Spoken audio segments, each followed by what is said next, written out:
Olá pessoal, tudo bem? Começa agora o Hits News Entrevista e hoje tenho a honra de entrevistar o deputado federal Mendonça Filho do União Brasil. Deputado, é um prazer recebê-lo aqui no nosso Hits News Entrevista. Prazer meu, Raíssa, estar com vocês aqui. Bom, e a gente já começa falando sobre educação, né, deputado? O deputado já foi ministro de Educação 2016, 2018. O senhor tem uma ligação forte, né, na área da educação. Mas antes da gente começar com a educação, eu queria que o senhor explicasse, falasse um pouquinho da sua trajetória na política, né? Embora o senhor seja bastante conhecido, para o pessoal que não conhece o senhor ainda, explica um pouquinho, conta um pouquinho para a gente da sua trajetória na política. Bom, minha vida pública até certo ponto pode ser longa, né? Porque eu comecei também muito jovem.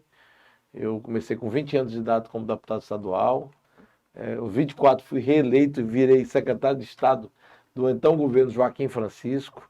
Depois, com 28 anos, fui deputado federal pela primeira vez. Com 32, vice-governador. Fui 2 vezes vice-governador, porque com 36 fui reeleito, de Jarbas Vasconcelos. 39, assumi o governo do estado de Pernambuco, com 39 anos. Disputei a eleição de 2006, inclusive contra Eduardo Campos, perdi. E 2010 voltei para o Congresso Nacional como deputado federal.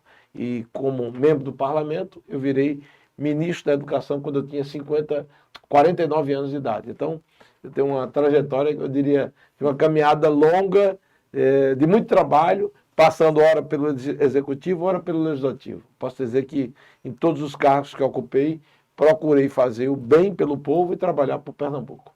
E falando de educação, né? Sua pauta principal é educação, como ministro de Educação. Como é que está a educação no Brasil, na sua opinião? Bom, a educação no Brasil ela evoluiu do ponto de vista de universalização de acesso. Mais jovens e crianças com acesso à educação como um todo. Infelizmente, a gente tem um quadro hoje que, do ponto de vista de desempenho, isso é histórico, pode-se dizer também, do ponto de vista de desempenho, é ainda um desempenho aquém da nossa necessidade, da nossa expectativa. Então, a gente tem que trabalhar para que a gente possa ampliar a qualidade da educação brasileira, que passa, para mim, pela política de formação de professores, pela política de fortalecimento da alfabetização das nossas crianças. Uma criança bem alfabetizada, ela tem outro desempenho do ponto de vista educacional, e passa também pela adoção de políticas públicas, como, por exemplo, a educação em tempo integral. Uma criança dentro da escola em tempo integral é uma criança protegida e que vai ter acesso a uma educação de melhor qualidade, ampliando inclusive a aprendizagem. Então, para mim, são esses os caminhos num regime de colaboração e de cooperação que envolva estados, municípios e o governo federal. O senhor, inclusive, é relator do projeto, né, Escolas em Tempo Integral. Explica um pouquinho, fala para a gente um pouquinho sobre isso, né? É um projeto do Executivo, na verdade já foi relatado por mim na Câmara, já passou pelo Senado, já virou lei. Ele estabelece aí uma política de apoio do governo federal aos estados e municípios para ampliar a oferta de educação em tempo integral. São 4 bilhões de reais de investimentos do governo federal para estados e municípios, nesse regime que eu falei há pouco de colaboração e de cooperação. Então, os estados vão poder ofertar educação em tempo integral, desde a infantil, passando pelo fundamental, até o nível médio, no caso, que é a responsabilidade dos estados. E isso, ao meu ver, é uma política pública que vai na direção correta, porque significa crianças mais protegidas e, ao mesmo tempo, melhora na qualidade da educação. E nesse mesmo projeto, nós garantimos também mais recursos para a conectividade. O que é isso, Raíssa? É que escolas, muitas delas não têm conexão adequada com a internet. E internet hoje é um instrumento fundamental para que você possa ter também acesso a uma educação de boa qualidade. E vindo para Pernambuco, ainda nesse assunto, como é que está hoje a educação de Pernambuco, deputado? A de Pernambuco, no nível médio, que é a responsabilidade do Estado, é uma das 3 melhores do Brasil. Evoluiu muito, tendo em vista, inclusive, a origem de uma política educacional revolucionária, que foi iniciada com o ginásio pernambucano e outras escolas em tempo integral que tiveram uma amplitude, uma ampliação de presença em todo o território pernambucano. Vários governos se sucederam ofertando educação em tempo integral. Então, eu acredito que o nosso caminho passa necessariamente pela educação em tempo integral para a gente revolucionar e ampliar. A governadora Raquel Lira lançou há pouco um projeto chamado Juntos pela Educação, que estabelece cooperação com os municípios para melhorar acesso a creches, melhorar o desempenho da educação infantil, melhorar a aprendizagem e o desempenho na alfabetização e dar suporte aos municípios com relação à questão do ensino fundamental, que é competência municipal. Eu creio sinceramente que essa política do Juntos pela Educação, que foi lançada pela governadora Raquel, fará com que a gente possa avançar ainda mais na pauta da educação aqui em Pernambuco. Bom, falando agora sobre drogas, né? O assunto esteve em alta na semana passada, na quinta-feira, quando o STF retomou sobre essa discussão, né, da descriminalização ou não das drogas. O senhor é relator, é um dos autores do projeto que prevê um referendo em outubro do ano que vem para que a população decida sobre a descriminalização ou não do porte de drogas, né, isso, deputado? É isso, Raíssa. Para mim, eu acho que a decisão do Supremo Tribunal Federal é um equívoco tremendo, porque a competência para legislar sobre essa matéria criminal, penal, é do Congresso Nacional. Não cabe nenhum espaço de julgamento ou de avaliação de constitucionalidade. E quando o Supremo entra nesse debate, querendo julgar parte da lei antidrogas como inconstitucional, na verdade está legalizando o consumo de drogas. E quando você legaliza o consumo de drogas, você fortalece o tráfico, que é uma atividade ilegal. E o tráfico é responsável por boa parte da violência que ocorre no Brasil. Então, crianças e jovens vão consumir mais drogas, maconha, cocaína, crack, que vicia e que é um terror para muitas famílias. E a gente não vai ter como o Estado estabelecer uma resposta adequada. Então, eu sou contra a política de descriminalização das drogas, entendo que é um grande equívoco por parte do Supremo adotar essa solução e essa decisão, e, por fim, proponho que, como solução, que se há um impasse entre o Parlamento e o Supremo, que a população seja chamada a responder qual é a sua visão sobre a descriminalização ou não das drogas. E a gente faria isso via um plebiscito ou um referendo em 2024, onde a população julgaria qual o caminho que deve seguir.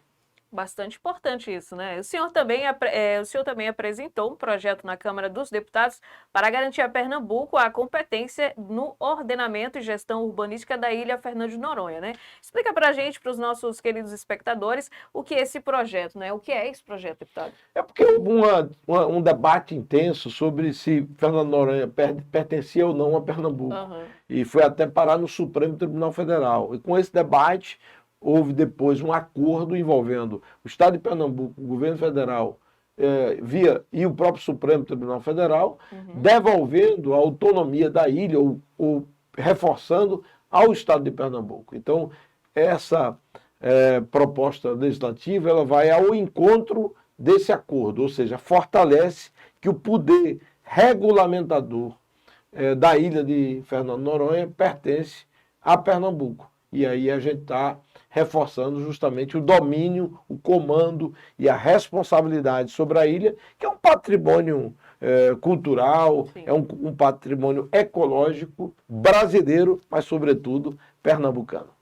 E falando agora de economia, né, o senhor recentemente defendeu na reunião da MUP que os prefeitos se mobilizem para pedir aos governos estadual e federal a compensação perda da receita do FPM e do ICMS. Explica um pouquinho para a gente sobre como é que isso vai impactar não só para os municípios, né, mas também para a população.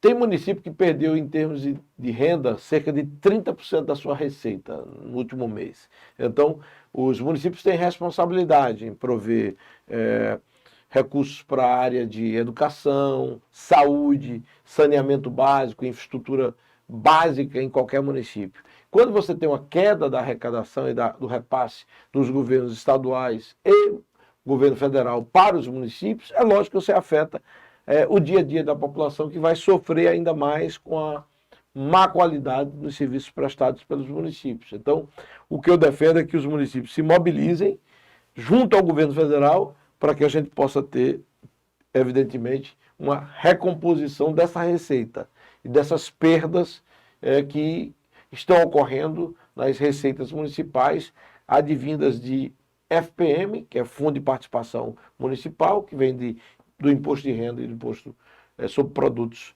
Industrializados, e também do ICMS, que caiu bastante com a desoneração de ICMS sobre combustíveis, telecomunicações e energia elétrica. Então, esse redesenho tributário fará com que a gente possa ter, de fato, um bom caminho do ponto de vista de recuperação da receita municipal, para que os municípios possam atender, de fato, melhor os cidadãos pernambucanos e brasileiros. Ô, deputado, eu queria que o senhor fizesse um balanço agora desse primeiro semestre, né, do senhor. O que é que foi apresentado?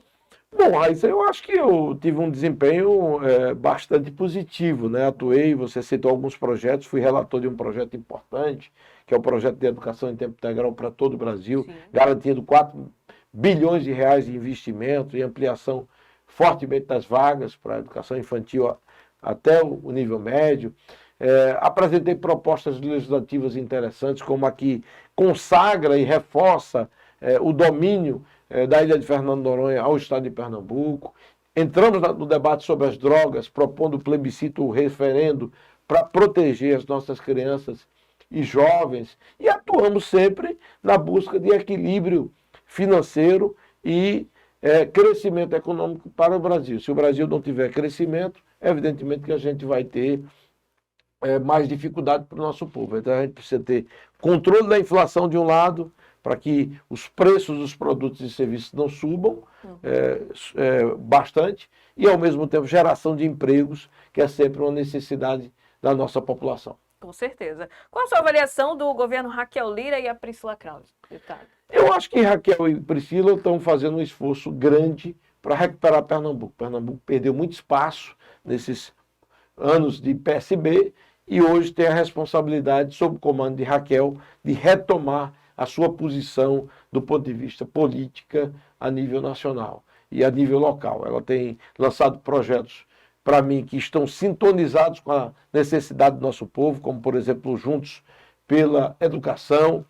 Lançou um programa também, o Juntos pela Segurança, muito importante, de combate à violência em Pernambuco, reforçando a atuação da Polícia Militar, da Polícia Civil e, ao mesmo tempo, criando condições para a gente combater a criminalidade.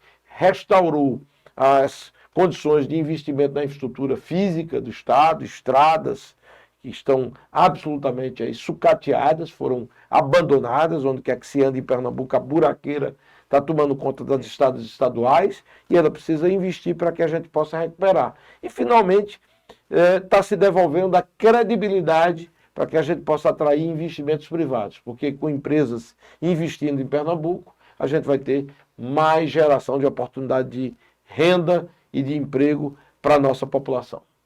Bom, recentemente, o senhor divulgou que o governo federal deu péssimos sinais para a economia, como, por exemplo, a tentativa de revogação do marco do saneamento por decreto presidencial. O que isso impacta para os brasileiros? Aliás, esse foi até um projeto de decreto legislativo que nós aprovamos na Câmara, que impede o governo federal de, via decreto, revogar o marco do saneamento. Quando você discute aqui em Jaboatão, no Recife, Olinda, Cabo, Ipujuca, qualquer cidade pernambucana, um dos problemas que afeta os mais pobres e também a classe média é a falta de saneamento básico. Coleta e tratamento de esgoto, que contribui, quando você não tem, para a ampliação da poluição e de doenças que afetam diretamente crianças e, sobretudo, idosos. Então, cuidar de investimentos em saneamento básico significa proteger a população do ponto de vista de acesso à saúde e, segundo, também qualidade de vida. Então, a gente precisa investir em saneamento. Então, foi um erro do governo federal querer, via decreto, revogar uma lei que atrai investimentos privados para a área de saneamento, que, como eu disse, é fundamental para que a gente garanta a qualidade de vida para o nosso povo. Deputado, suas considerações finais, como é que o público faz para para acessar o senhor, né?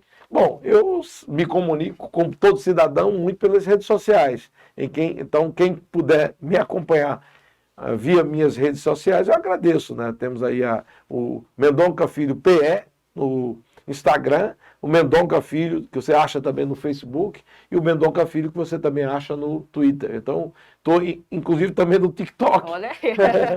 Não com dancinha, mas muitas vezes com algumas animações para que a gente possa dialogar, conversar, receber críticas, cobranças, propostas, enfim, interagir com a população brasileira, especialmente a população pernambucana. Deputado, foi um prazer recebê-lo aqui no nosso Hits News Entrevista. Parabéns pelo seu excelente trabalho na Câmara e volte mais vezes para trazer novidades, viu? Obrigado, Raíssa. Um abraço para você e todos que nos acompanham nessa entrevista. E parabéns à Hits FM aqui de Jaboatão, que é um sucesso na rádio e é um sucesso também nas redes sociais. Maravilha, esse foi o Hits News Entrevista de hoje com o deputado federal Mendonça Filho. Até mais.